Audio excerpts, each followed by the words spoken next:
며칠 전 제주에서 대형 화물 트럭이 버스 등을 들이받아 3명이 숨지고 59명의 부상자가 발생했습니다. 부상자 대부분이 학교에서 집으로 돌아가던 학생들이었는데요.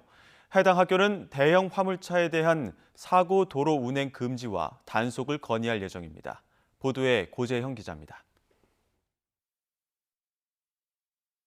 내리막길을 달리던 대형 트럭이 멈추지 못하고 그대로 1톤 트럭과 버스를 들이받습니다.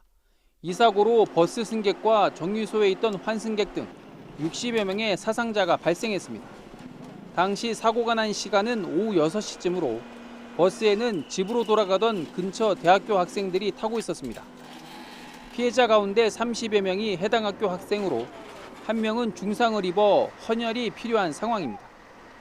학교 측은 학생 안전이 최우선이라며 과속 방지 조치 등 사고 예방 방안 3가지를 제주도와 경찰에 건의하기로 했습니다. 특히 이번 사고가 난 516 도로에서 대형 화물차 운행 금지와 단속을 강력히 요청하기로 했습니다. 톤수가 많은 중량 트럭들 516 횡단하는데 좀 단속이나 금지 조치를 좀 건의할 계획입니다. 학생의 의견도 이런 대형 트럭이나 화물차의 운행을 조금 더 자제했으면 좋겠다. 제주 지역 화물 운송 기사들도 516 도로 같은 산간도로는 위험하다며 이번 기회에 사고 예방 방안 마련이 필요하다는 데 동의했습니다.